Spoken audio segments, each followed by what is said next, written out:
Bismillahirrohmanirrohim. Assalamualaikum warahmatullahi wabarakatuh. Salam sejahtera untuk kita semua. Puji dan syukur saya haturkan kepada Allah Subhanahu wa Ta'ala, dan tak lupa sholawat serta salam saya berikan kepada Nabi Muhammad SAW. Selamat pagi Bu Dosen, saya Rizka Aulia Puspita dari kelas Biologi 1 dengan NIM 0704212031. Di sini saya akan memenuhi tugas ujian akhir semester saya dari mata kuliah Bahasa Indonesia. Di sini saya akan menjelaskan tentang pengaruh bahasa daerah terhadap bahasa Indonesia di lingkungan masyarakat. Baiklah, akan saya mulai dengan judul Pengaruh bahasa daerah terhadap bahasa Indonesia di lingkungan masyarakat. Yang pertama ada sejarah dan pengertian bahasa Indonesia. Di sini saya akan menjelaskan sedikit tentang sejarah bahasa Indonesia. Bahasa Indonesia berasal dari bahasa Melayu. Perkembangan bahasa Melayu di wilayah Nusantara mempengaruhi dan mendorong tumbuhnya rasa persaudaraan dan persatuan bangsa Indonesia. Komunikasi antar perkumpulan yang bangkit pada masa itu menggunakan bahasa Melayu. Pemuda Indonesia yang tergabung dalam perkumpulan pergerakan secara sadar mengangkat bahasa Melayu menjadi bahasa Indonesia, yang menjadi bahasa persatuan untuk seluruh bangsa Indonesia. Bahasa Indonesia merupakan bahasa nasional sekaligus bahasa negara di Indonesia. Nah, menurut salah satu para ahli menyatakan bahwa sebagai bahasa nasional, bahasa Indonesia memiliki beberapa fungsi, yaitu lambang kebanggaan nasional, lambang identitas nasional, alat pemersatu bangsa, dan sebagai alat perhubungan antar budaya dan daerah.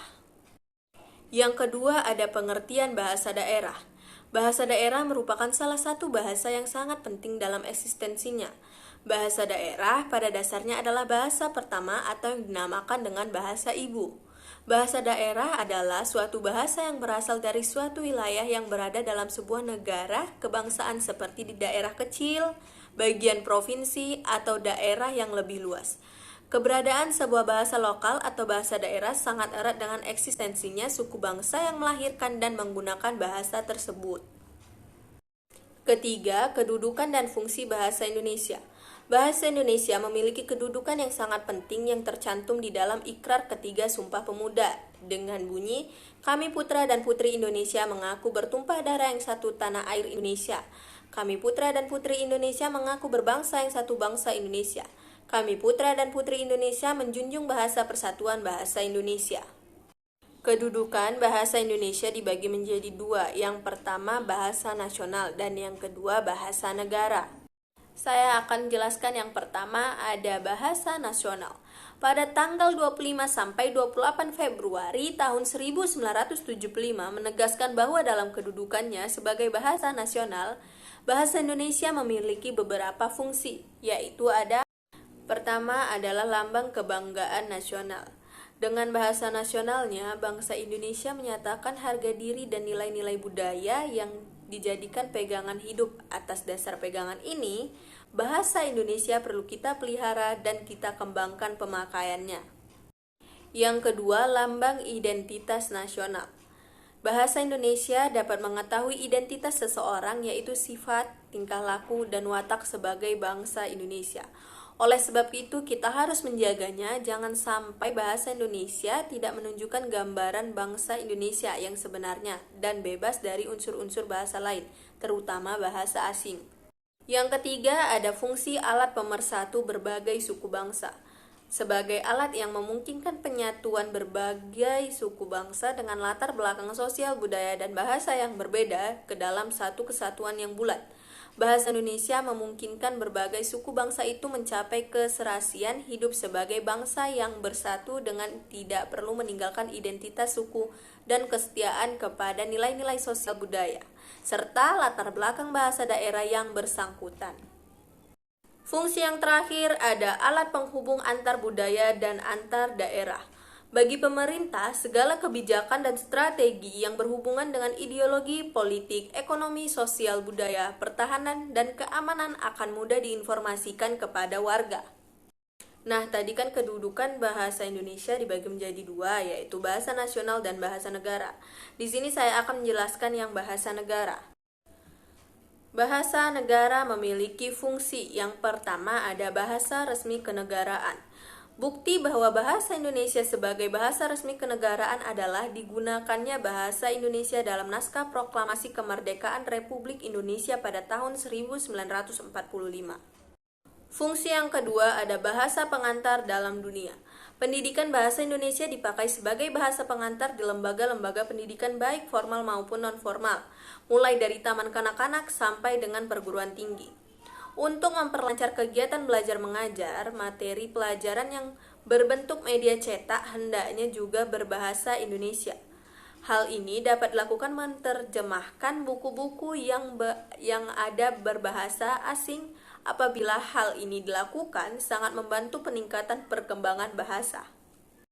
Yang ketiga, ada fungsi sebagai bahasa resmi untuk kepentingan perencanaan dan pelaksanaan pembangunan nasional serta kepentingan pemerintah. Dan yang terakhir ada alat pengembangan kebudayaan, yaitu ilmu pengetahuan dan teknologi dalam penyebarluasan ilmu dan teknologi modern agar jangkauan pemakainya lebih luas. Penyebaran ilmu dan teknologi baik melalui buku-buku pelajaran, buku-buku populer, dan media cetak lain hendaknya menggunakan bahasa Indonesia. Fungsi bahasa Indonesia dibedakan menjadi dua, yaitu bahasa secara umum dan fungsi bahasa secara khusus.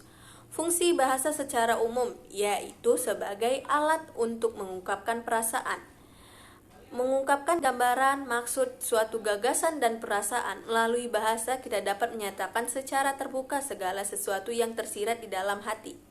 Yang kedua ada sebagai alat komunikasi. Pada saat menggunakan bahasa sebagai komunikasi berarti memiliki tujuan agar para pembaca atau pendengar menjadi seseorang. Ketiga, sebagai alat berinteraksi dan beradaptasi sosial. Pada saat beradaptasi di lingkungan sosial, seseorang akan memilih bahasa yang digunakan tergantung situasi dan kondisi yang dihadapi. Dan yang terakhir ada sebagai alat kontrol sosial yang mempengaruhi sikap. Kedua, ada fungsi bahasa secara khusus, yaitu mengadakan hubungan dalam tak terlepas dari hubungan pergaulan sehari-hari. Manusia adalah makhluk sosial, komunikasi yang berlangsung dapat menggunakan bahasa formal dan non-formal. Yang kedua, ada mewujudkan seni atau yang dinamakan dengan sastra, mengungkapkan perasaan melalui media seni seperti syair, puisi, prosa, dan lain-lain. Terkadang bahasa yang digunakan yang memiliki makna denotasi atau makna yang tersirat. Ketiga, dengan mempelajari bahasa kuno. Mempelajari bahasa kuno akan dapat mengetahui peristiwa atau kejadian di masa lampau. Yang keempat ada mengeksploitasi iptek. Dengan jiwa dan sifat keingintahuan yang dimiliki manusia, serta akal dan pikiran yang sudah diberikan Tuhan kepada manusia, maka manusia akan selalu mengembangkan berbagai hal untuk mencapai kehidupan yang lebih baik. 4. Kedudukan dan fungsi bahasa daerah. Bahasa daerah merupakan bahasa ibu yang harus dilestarikan di samping bahasa nasional. Bahasa daerah memiliki kedudukan yang sangat penting karena memiliki fungsi, yaitu pertama, mempunyai peranan yang berkelanjutan dari masa lalu sebagai warisan leluhur kita.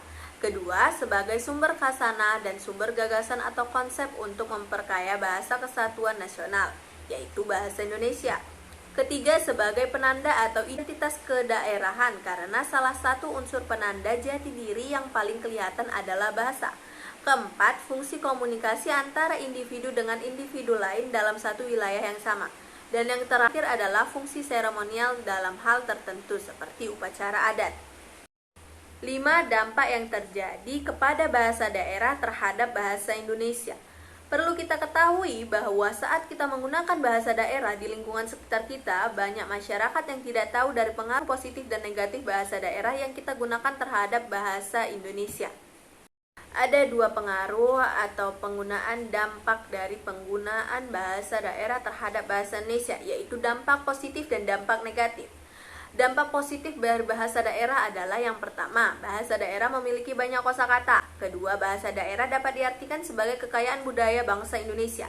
Ketiga, bahasa daerah memiliki identitas atau ciri khas dari suatu suku dan daerah. 4. Menimbulkan keakraban dalam berkomunikasi yang mudah di daerah tersebut. Yang kelima, menarik bagi warga asing ketika untuk dipelajari. Dampak negatif bahasa daerah. Yang pertama, bahasa daerah yang satu sulit dipahami oleh daerah lain. Kedua, warga negara asing yang ingin belajar bahasa Indonesia menjadi kesulitan karena terlalu banyak kosakata. Ketiga, masyarakat menjadi kurang paham dalam menggunakan bahasa Indonesia yang baku karena sudah terbiasa menggunakan bahasa daerah. Dan yang terakhir ada dapat menimbulkan kesalahpahaman. Kesimpulan yang dapat saya ambil adalah bahasa daerah merupakan bahasa etnis yang harus dijaga sebagai budaya yang menjadi pemersatu dalam etnis itu sendiri. Namun penggunaannya harus disesuaikan dengan situasi dan kondisi serta tidak mempergunakan bahasa daerah dan bahasa Indonesia secara bersamaan, karena dapat mengurangi maupun menambah makna dari kata yang diucapkan dan juga sangat berpengaruh terhadap etika berbahasa dalam kehidupan berbangsa dan bernegara. Sekian video yang saya buat tentang pengaruh bahasa daerah terhadap bahasa Indonesia di lingkungan masyarakat. Apabila ada salah pengucapan saya mohon maaf. Wabillahi taufiq wal hidayah. Wassalamualaikum warahmatullahi wabarakatuh.